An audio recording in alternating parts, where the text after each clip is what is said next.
Hi there, my name is Corey Dundon. And I'm Michelle Maunder. And you are listening to Spirited Conversations, engaging and elevating pediatric occupational therapists, a joint collaboration between SEED Pediatric Services and Developmental FX. Each week you'll hear from myself and Michelle as we nerd out with Tracy Stackhouse. Just a note before we start, Spirited Conversations is for informational purposes only. With that, let's jump in to today's episode. Hello everyone, episode 10, here we are. How exciting. We talked last week a little bit more into the social piece, and I had a question about how much do I push children and how much do I allow, and we were talking about balance and who leads the interaction and who follows and how we go about that. And I think at the end we started to work towards how executive functions play into our social capacities. So we haven't yet finished with the social box, but we're starting to want to work you all around this amazing spirit model. And so we were talking about the executive functions, and it brought up a case that I've been working with, and I went and got permission to talk about, which is fantastic. So there's so many special things about this. One is that Michelle and I have actually both worked with this child. I'm working with him currently, and Michelle worked with him a number of years ago. And so I just felt like he really demonstrated for me this linking of the networks between the social, emotional capacities and the unfolding of our executive functions. And I know that's a bit of a gap in my knowledge around the executive functions.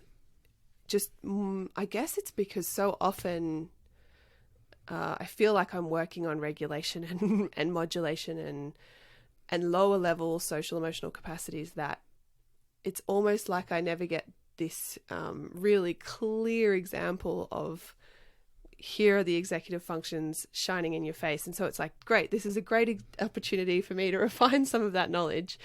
And hopefully everyone can share in that experience with us as we talk about this today.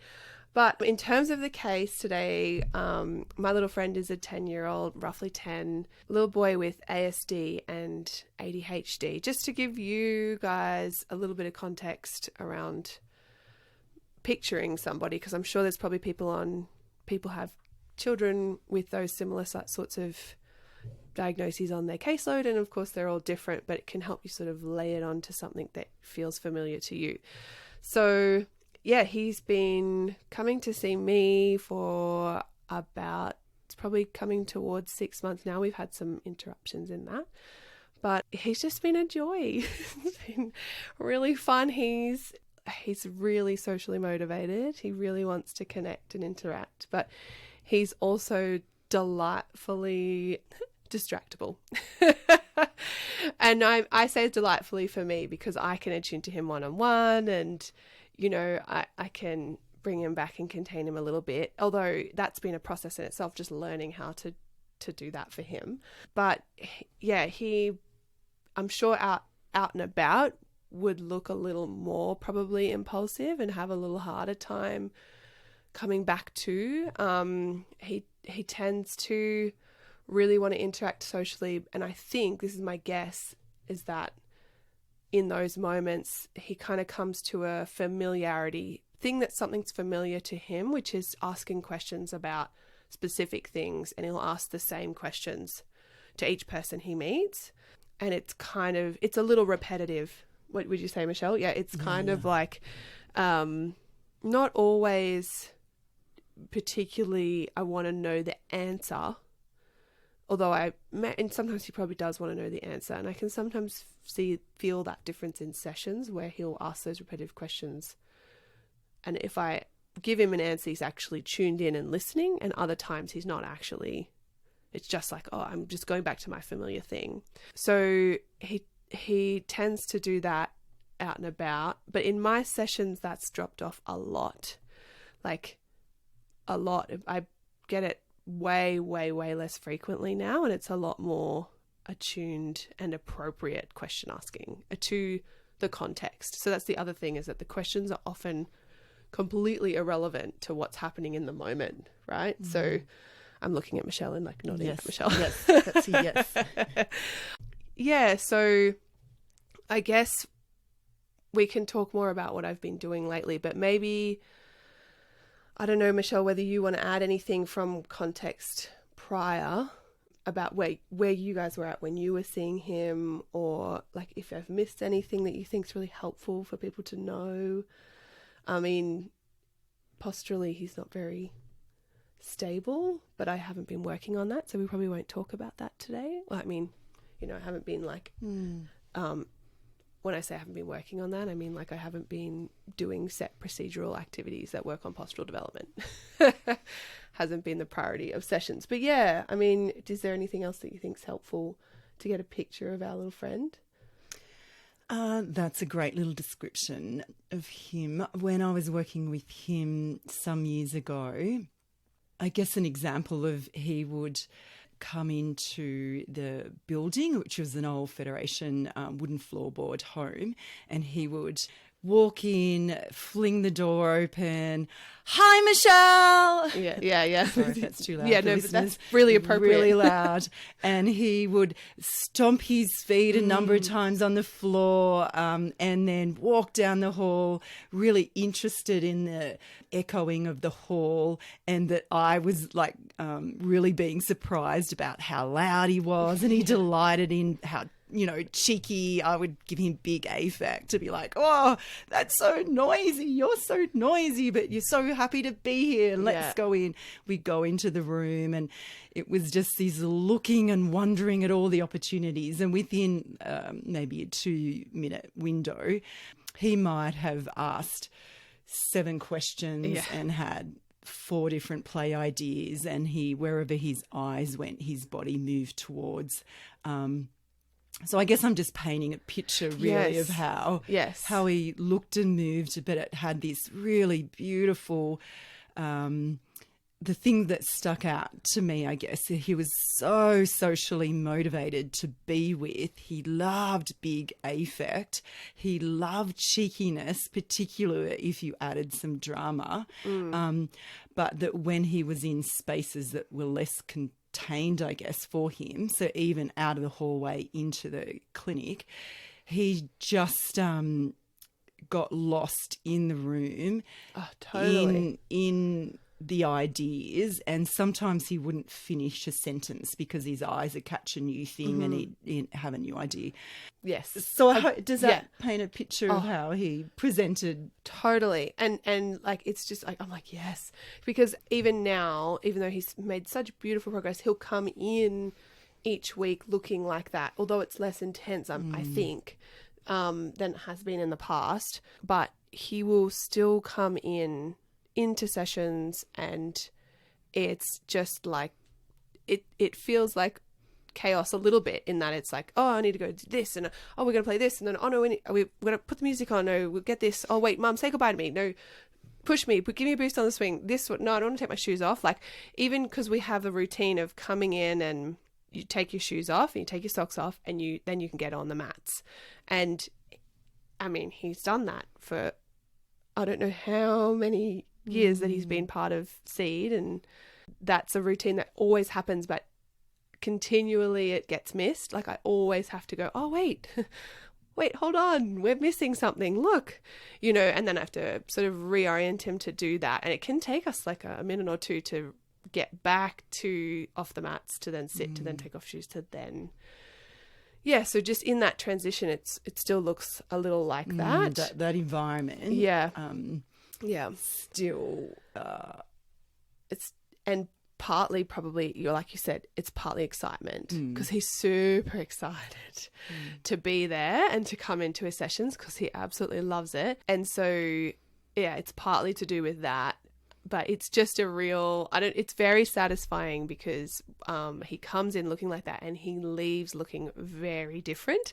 So for me as a therapist, it's like, oh, that was like a clear change from start to finish, which is why I think I've had so much fun working with him. But yeah, Michelle, that's a really good picture to paint, I think, particularly around the, like when I said distractible, that's what it looks like. It's just quickly moving from sort of thing to thing, and whatever kind of comes up in the moment is just kind of becomes the new thing, really. But he just has this strong social motivation to be with that he comes and goes from, because eventually he'll turn around and be really pulling, like noticing me and pulling me in, which is a different flavour to I see with other kiddos who can come in but don't come with such interest and true embodied motivation to be with me And to connect. And sometimes that can be, can you do this? Can you push me? But mostly it's really a much more true be with experience rather than a transactionary pop this up for me, do this for me. Yes, totally. You can get the sense that he really likes to be in relationship with other people. Yeah. And so I guess that kind of gives everyone a little bit of a picture of who we're talking about, and just, I guess, a little bit of the journey that we can talk about today. It might be helpful, although Tracy, you let us know because you're our external checker in this moment, because we don't know what people don't know. But it might be helpful for people to know what I'm currently doing, or I think it would be helpful because here's what I'm thinking is that all of us in the pediatric therapy world have had these beautiful kiddos that are so reminiscent of the description you've given of somebody who is just so captivating and fun and enjoyable to be with, but also this level of chaos that they're living in moment to moment, and how challenging that can be. And it brings up for me, we have kids on our caseload that are like this, and for one family, their goals and the reason that they seek out intervention could be because living with somebody who doesn't really have a stop signal inside of them is so exhausting, but they find the beauty and cherish the on signal. And so for one family, it could be very focused on, could you just help us understand how to help this child find a pace and a stop and a start that matches our family or that matches the school demands? For another family, it could really be a lot more about how unsettling it is to be with somebody whose nervous system is sort of on go all the time. And sometimes that's not a great match for a particular family or a school again. And for another family, it could be more around kind of thinking about long-term, how do I help this child to get organized enough that they'll have friendships and independence and be able to accomplish the things of life. And for other families, it can be a bigger worry than that, because even though this guy is super socially motivated, he isn't necessarily managing working with others, working with distractions, working with multiple demands. And those are the things of adult life that some parents can start to be like, oh my goodness, he's 10 already and he's still not catching traction on some of these things that allow us to be really fully adaptive. So I just gave a list of the different, kind of perspectives of where these kinds of challenges can start to drive to receive intervention. So I'm wondering a little bit more about that, just the referral source, the pediatrician and the family's perspective, and what the kind of reasons for coming to OT were in the first place, because it's curious to me to think about that with you guys. Well, interestingly, because I'm not his first OT at Seed, it wasn't a specific something's going on, we need to come back to OT. He's been linked in the entire time, right, Michelle, with a couple of us, so Michelle and me and Sarah, but he's come to me without a specific referral. We just have a model of treatment where kids take a break and then they come back from their break, and because of the ways that our timetabling worked, he ended up coming onto my caseload.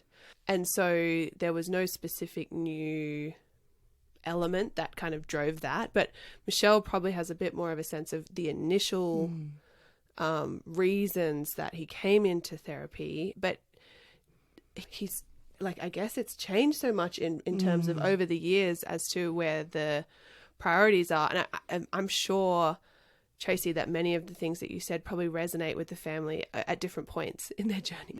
I'm sure that there's different things that you were talking about probably resonated at different times, and maybe even across the day, like, you know. But I totally think that like, my sense of things is that they totally delight in the onness, like that, his moments of being on and the way that he kind of interacts and all of that stuff. I feel like they get a really true sense of joy out of those moments. But I'm sure that in the same vein, those times of not having to stop is really exhausting.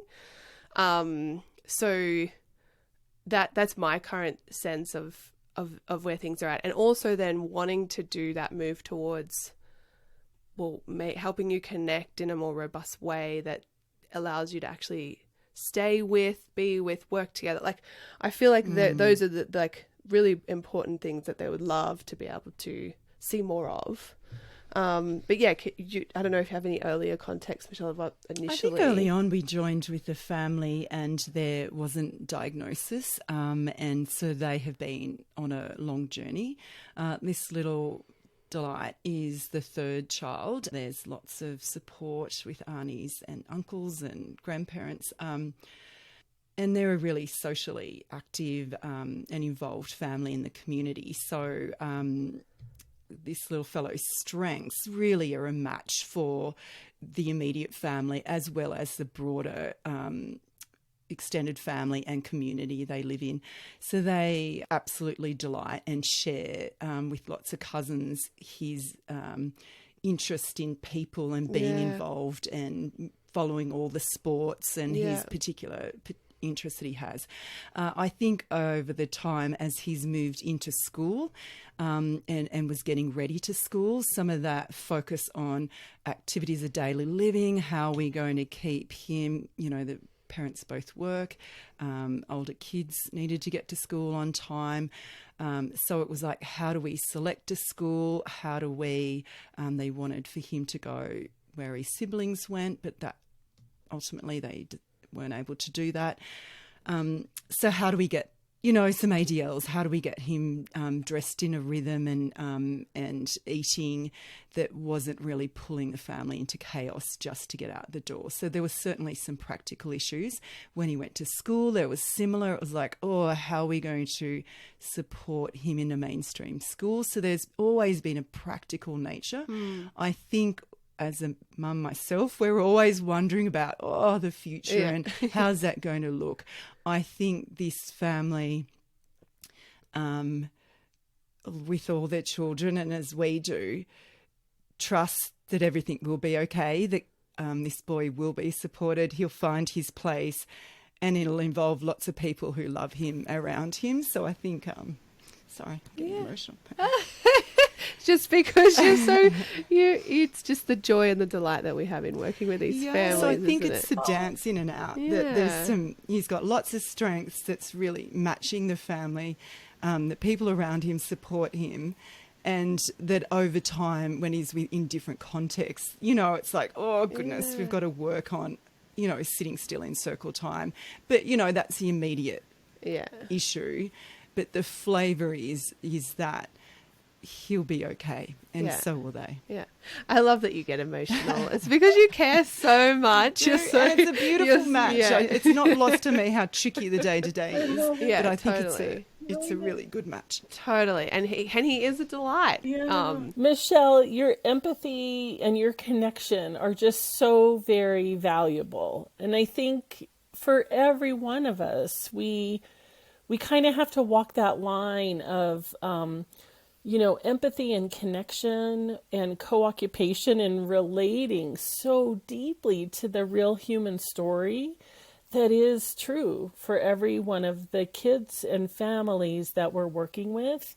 And really, it touches into, you use that idea of a dance. Both of you kind of talk about that dance of kind of the flow of that and the emotion of that. And that's just all so very real. And caring is kind of the reason that we do this work to begin with, and it fuels us.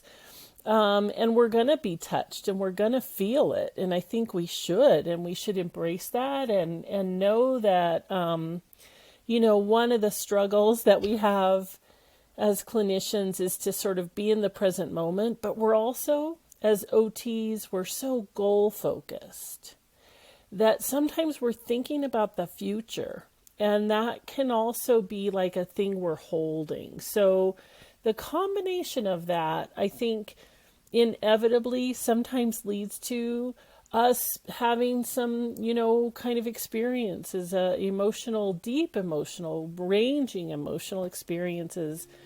And that's good. That's all good stuff.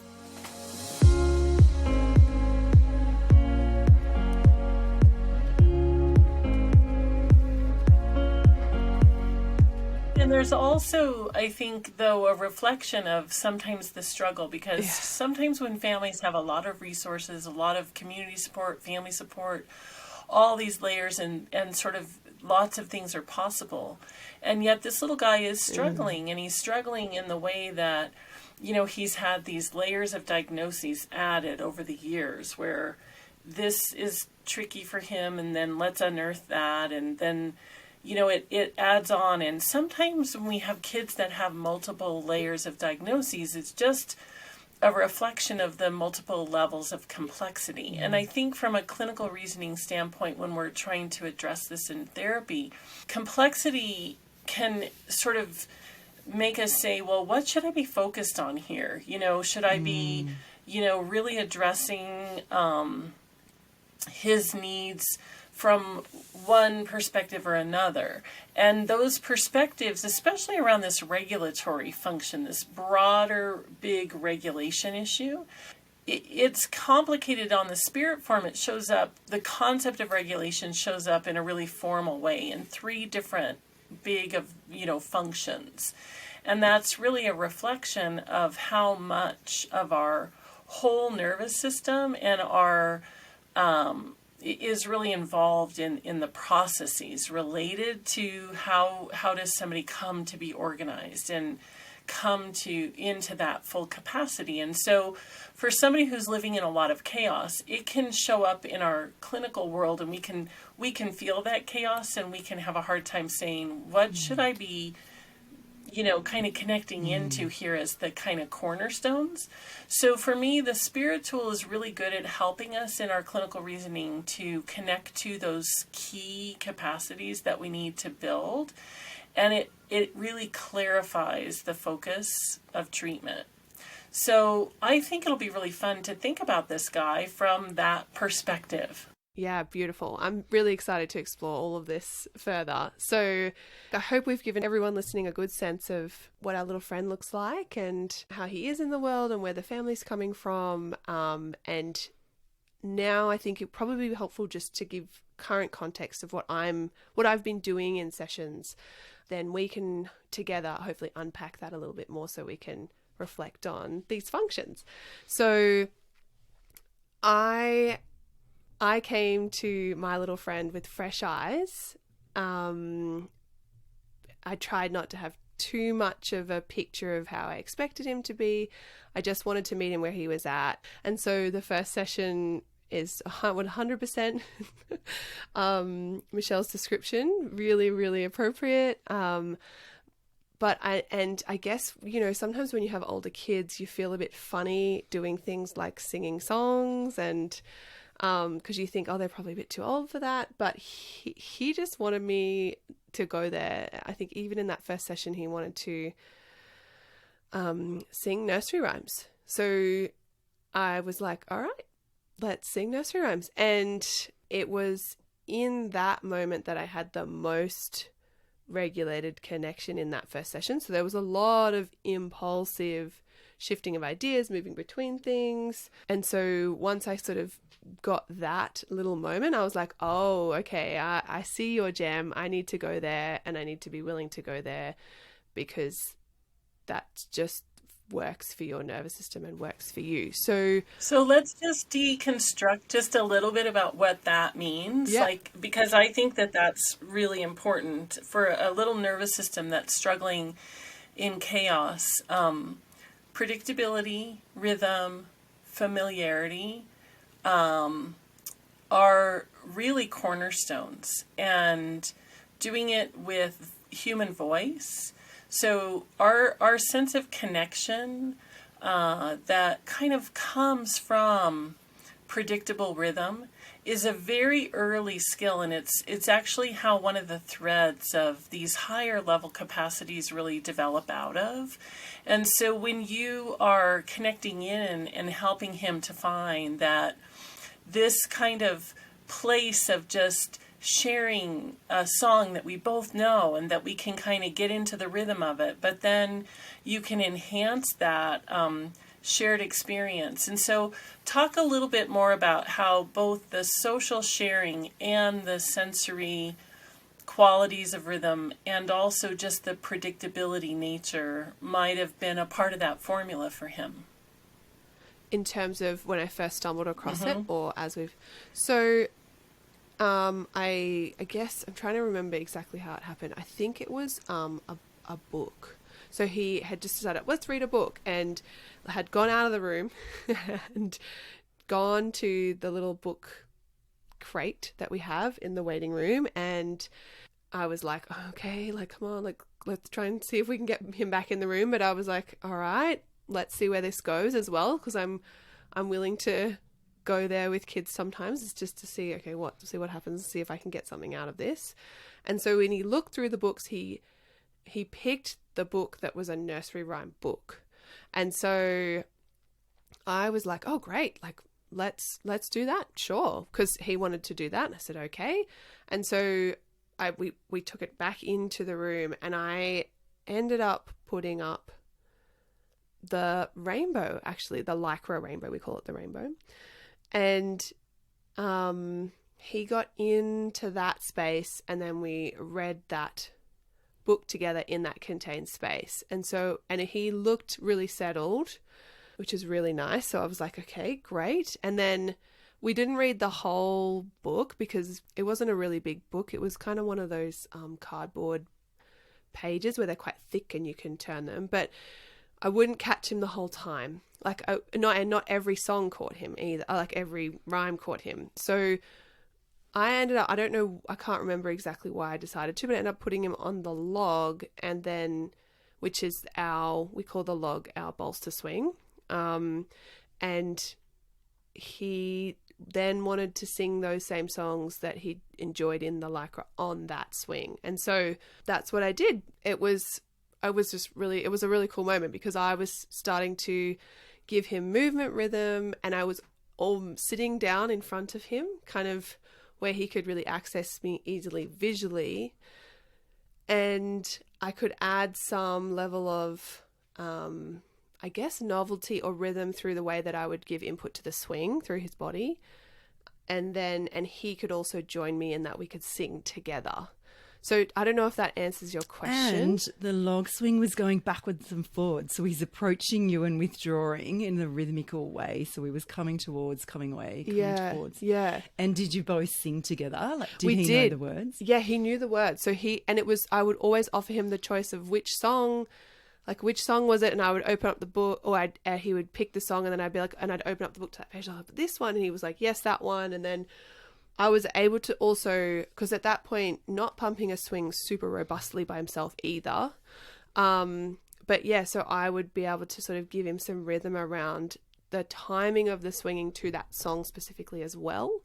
So not just swinging the swing, but just how, or even just bumping on the front of the swing with some rhythm. And then we would sing together, and voice modulation in terms of loudness, he's very loud, but it just looked a lot more organized than I had seen in the rest of the session. So it was like this clear mark of, oh, this is where I'm getting it. I need to not have any, I guess, reservations around doing this with him. I need to be able to go there and do that. Even though in the back of my mind, I know everyone in the waiting room is like probably thinking, what is going on in there?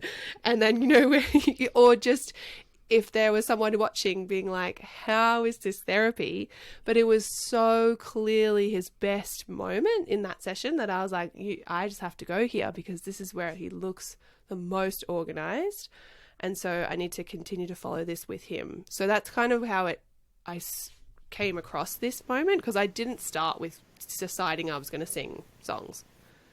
So I don't know if that answers the question. Yeah, I think it does. I just appreciate that in allowing him to explore what might be interesting. Sometimes kids have this internal wisdom around, I need something that is familiar and simple, and I don't know, I'm not reading his mind to know that that's why he picked that book, but there was something familiar about it that helped him to share that moment with you. But then your ability to enhance the vestibular repetition and the rhythmicity and help him to find a rhythm that settled him. And as that settling happened, you were also maintaining the shared social moments of the exchange of the song, and we're doing this together. So you're kind of crafting this really important moment for him where the sensory motor world is coming together, the social world is coming together, a shared task that isn't like this explicit goal, like we're going to sing 3 songs together, but we're in a moment together and we're sharing it, and it's enhanced by your ability to offer equipment that allows for that enhancement in the first place, but then also to do it in a way that really is building toward a shared moment. So those shared moments, and because of his the layers of this guy, knowing that you're working on shared social reciprocal moments is an important thing. But what that does for him is it organizes him so that you can start to have an unfolding of a more prolonged, sharing. And that's been really tricky for him because he tends to be so flitty in his attention that he doesn't hang on and he doesn't hold on and he doesn't stay put. So now you're starting to help him find, hang on and stay put, hang on and stay put. In the Ayers literature, Dr. Ayers identified that, this hold on and stay put is kind of one of the very first adaptive functions that allows for higher level capacity to start to unfold. And so I think your discovery of that with him is really a seaming up of what he needed developmentally. And it's just so cool that, I think it's one of the joyful things that I love about the therapy that we do is we find those moments with kids and they could look to anybody else like, yeah, whatever. But there's such the essential qualities coming together in a particular moment are the things that his nervous system is looking for. And that's what allows him to then, I want to repeat that with you. That was pretty cool. And hooking into that internal motivation to repeat that and to share that with you and to enrich that with you is really where the real hook into neuroplasticity is, and that's really what you're doing. So it's really fun to hear you describe it, and just to know that that's what's happening for him. It's powerful. And is that the hook into, I guess, where executive functioning can start to really emerge, that when he has that hook in, that motivational bias that has him, I want more singing, I want more of that, then that the shifting away doesn't occur as much, therefore attention builds, his capacity to stay with. Is that what we would refer to as attention? That's precisely what it is. So in the Spirit tool, we get to executive functions through an affective function that's quite high level. So in the terminology of the spirit tool, we call that the high route of the A function of S, A, and M. But motivational bias is where the system exactly pulls you. It's kind of the function that we attach our bootstraps to, that we pull ourselves forward from. And so if we have kids who have this motivational system really switched on, it's a lot easier to then start to see that their attentional capacities are going to sort of unfold. So the executive functioning system is actually quite a complicated system. And it's complicated because it has cognitive overtones, but it also is deeply emotional, and it draws from the sensory and affective and motor systems as the kind of threads that weave it together. And so it's a really complicated system. And when we have kids like this little guy who don't have all the bits and parts that make up the attentional system that help it to come together, you do have to, in treatment, it can feel chaotic for a moment until you kind of find where is it that resonates for this child. And so for him, what was resonating was sharing a moment with you, and then you could reinforce that moment by giving him connection and rhythmicity and movement in a repeated pattern that allowed him to then just stay with you. And that stay with you function is really made up of a bunch of different executive functions. So I'll just name them, but we don't have to go into too much detail. But I think one thing that's really tricky for this guy is that stopping. So in the technical phraseology of executive functioning, we call that inhibitory control. But that ability to kind of hook into stopping and hold on to that stop signal is pretty pervasively hard for him from a cognitive perspective, from a social, from a sensory perspective, from a motor perspective. So inhibitory control is a really essential skill. It's this kind of being able to consolidate around that stop signal, and the inhibition. I'm going to sort of, my nervous system is going to help me stop. When you stop something, for a lot of these kiddos, they can lose track of what it was that they were interested in or what it was that they were engaged in. So that's a working memory problem. And you can see these two things kind of competing with each other in his day-to-day chaos, where he's interested in one thing, but he can't stop the other thing he was doing. Or he's so interested in something that he starts to do it and loses track of the fact that he was doing something else. And so these core executive functions of working memory and inhibition or inhibitory control are often things that we can just see kind of going awry when we're treating kids. And the thing that's tricky is that just saying words to describe we're working on this or stop doing this to do this doesn't really allow the system to sync up.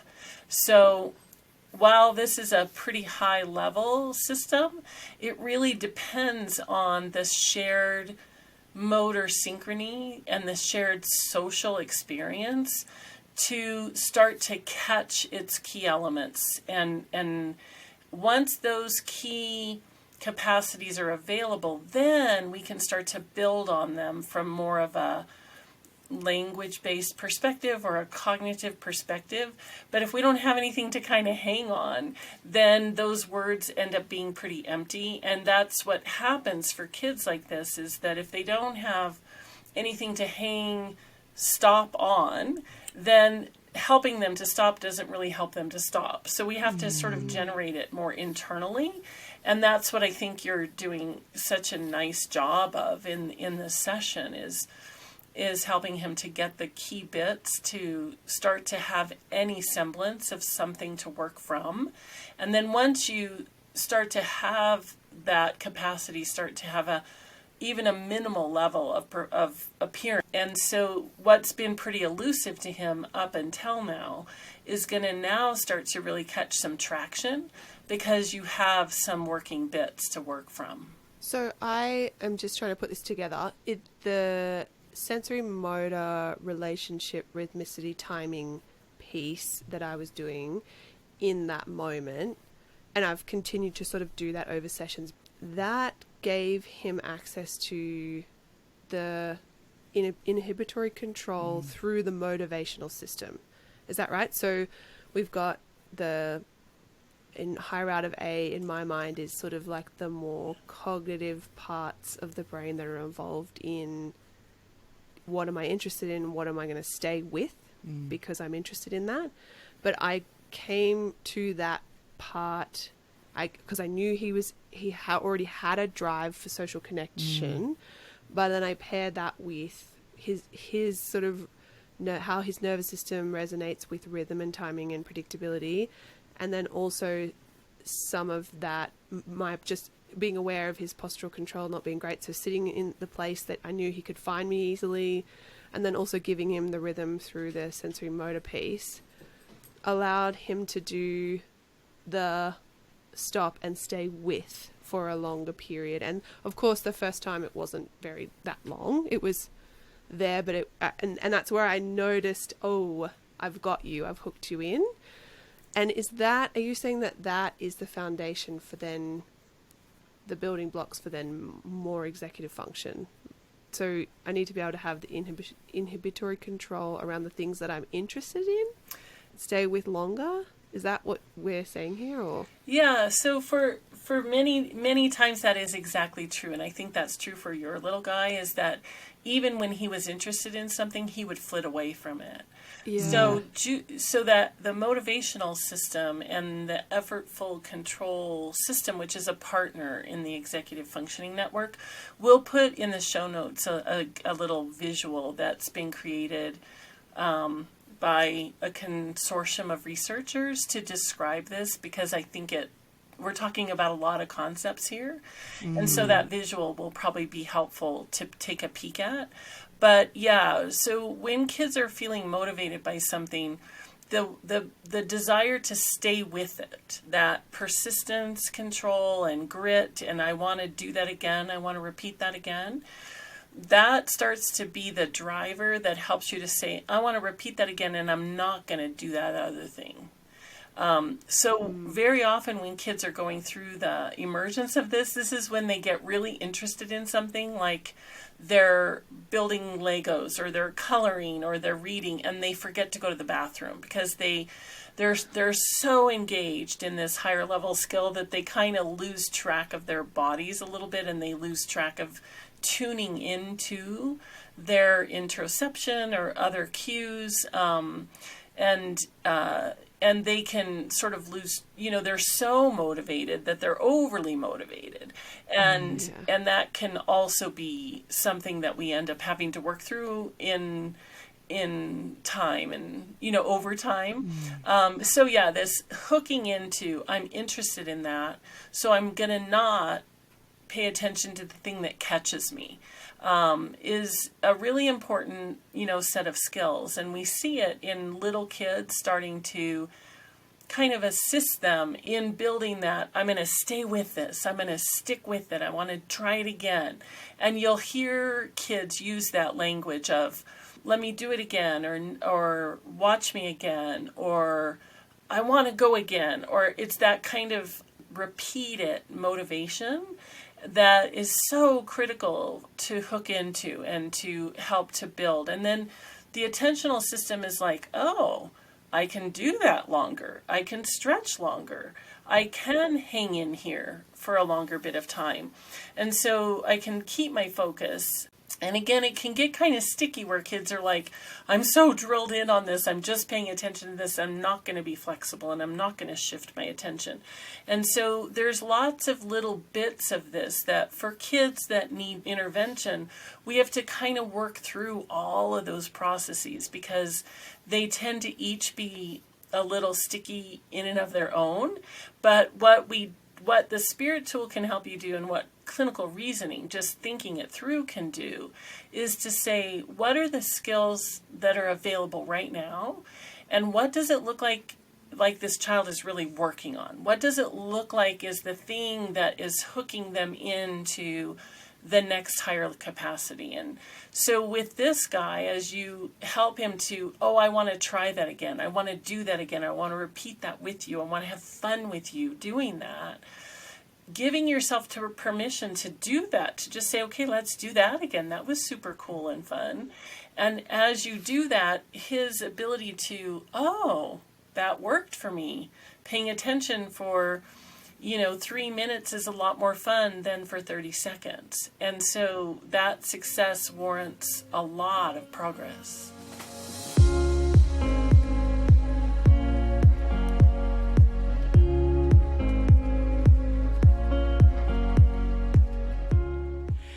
I love looking at what would that motivational bias is for him, but I'm also I want to make comment that the things that are tricky for him, so that staying put physically, that action regulation, Corey helped contain that a little by popping him over the log swing with a little, hanging on in front of him, legs abducted, a little bit of flexion in there.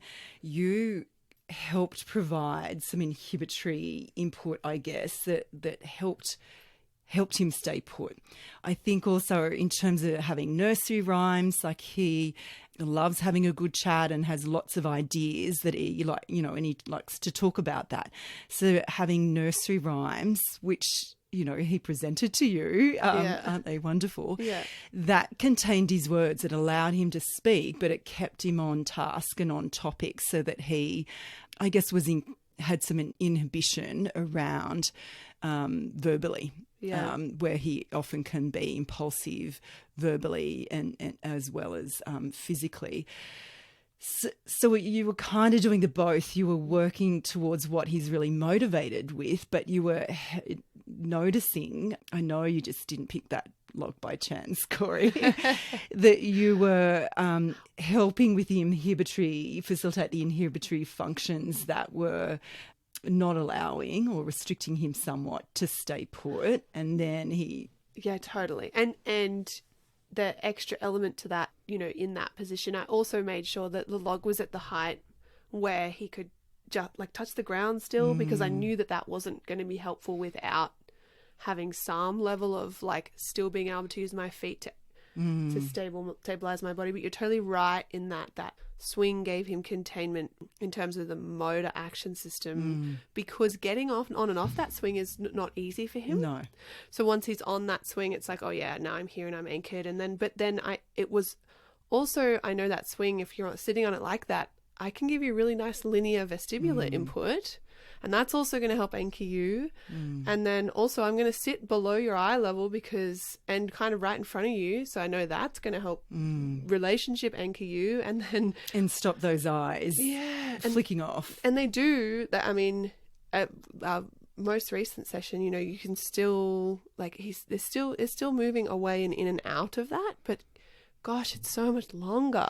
Yeah, but you've set it all up so it's easier for him to come back to you rather than he's literally out in the waiting room or he's on the loft. Yes. So I think it's both. It's that bias and helping add elements that facilitate that inhibition to stay there. So that it's, even if he thought, I'll go over, when his eyes go off and look out the window, which they do, multiple times, is that even if he has that eyes over, I'll look out the window, there's a pause there where he might want to do that, but because you've positioned him, his body doesn't do that. So he's not bumping into action dysregulation. Yeah.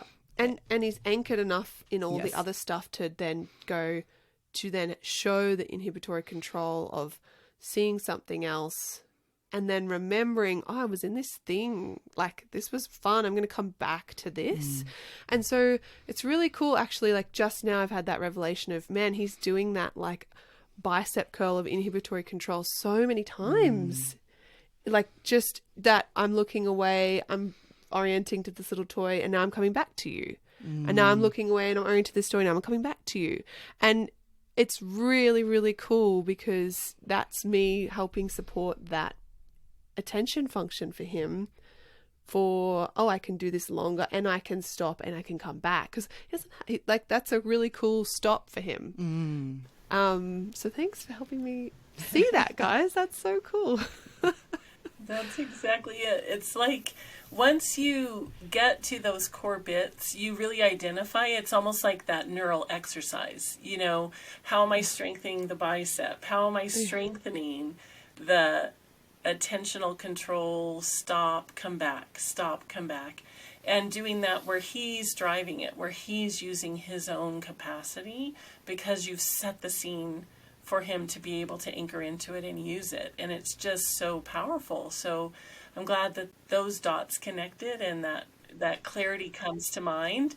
And then those are the ahas that we all need to guide our treatment. So that's otherwise beautiful. You can dismiss it and think, oh my gosh, these nursery rhymes, like I've done this a few times now. What am I doing? Or, think, the pressure of, oh gosh, he's 10. I shouldn't be doing nursery rhymes anymore. Yeah, or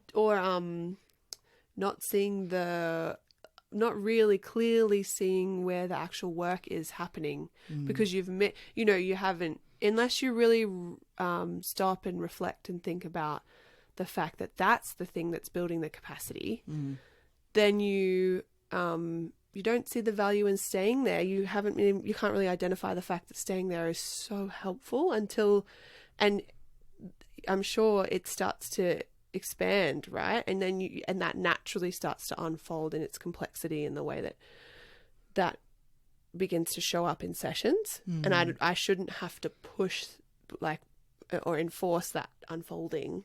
I feel like it'll start to innately or develop, it'll come about as we go through. And I feel like it's just starting to now in the it already has. I guess how I was doing that 3 years ago was we had to be in the rainbow lycra together, sitting with one of the layers as the roof, and I would be just in the opening. Similar thing, we would use kazoos, and he had an item of choice in there, but he wasn't able, once we came out of that space, he wasn't able to stay with. So there's been a massive leap that you're in this big open room with a massive enticing window to look out, and he's staying with, where before he was only able to do that if I really visually occluded the area and had big effect and I was really close. So I was, in that mother space, perhaps half a metre away from him, and I was big and juicy. So what we can see over however many years is that he's in an open, big space, but he's still got that, and that you've moved so far, much further away from him. Yeah. Which is really cool, because I don't know where he's come from. You can see it. You can see it, and you're like, woohoo! Look at that. So I don't know. It's really cool. These kids show us these things, because I don't think I've ever had it so clearly progress, and I guess it just also highlights the value for me in following the thing that resonates with their nervous system.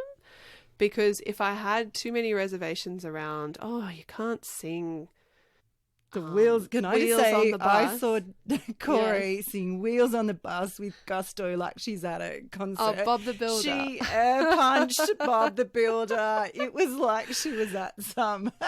You were there. I was totally in it Bob. because he was so in it, and it's so exciting to me. I don't know. My nervous system absolutely loves those moments with these kids when you find those things and you can see it written over their face of the joy and just this has just hooked you right in, and I'm here with you, and it's just like a fun journey to be part of as the therapist, and so that's where my juice comes about, because I'm like, oh, look at you, and I get to be part of this. Well, you were in it too, let's be honest. Oh, totally.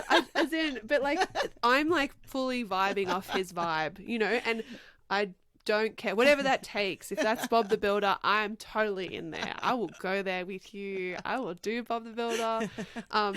And yeah, I guess that's part of my own profile, is that it doesn't take much for my nervous system to feel like, oh, this is cool. Like, you know, I can delight in the things that are childish, which is probably just like super helpful. Yeah, but it's also super cool because this work is so spectacular, because in the moment with the child where you just really get to have these resonant joy and just really, it's just so gorgeous. But then we get to do clinical reasoning where we understand why we're doing it, and we get to do it again on a different level. So that's very fun. Totally. Oh, this has been such a helpful discussion. I think we should totally talk more about executive functions, because there's so much, like, it's complex, like in terms of what you were bringing up today, Tracy, those terms. And I know there's so much more for me to refine around understanding all of those higher level capacities, how they start to come together. I feel like it was a really good introduction for me just around that high route of A and the effortful control and how that's supported by motivational bias. So I feel like I started to get a sense of that today, and then how we can sort of, as a therapist, where there's gaps or like any sort of challenge in terms of the sensory motor coming together, the postural systems, if you can start to just find that little bit of traction in those things with what they're interested in, you can start to see more of this effortful control and the inhibition, like the inhibitory control around staying with you and staying with what's needed. But yeah, we could definitely move to those kids that get stuck in the I want to stay with this. So yeah, I would love to talk more about all of that. Well, thanks guys. What an awesome episode. Can't wait for the next one. Great to be with you guys again. Thanks, Trace. Bye. This podcast is brought to you by SEED, Pediatric Services and Developmental FX. For more information, please go to our show notes on our website, spiritedconversationspodcast.com, or catch us on our SEED and Developmental FX Facebook or Insta pages. So grateful to have you with us for this episode. Take care, and we'll see you next time.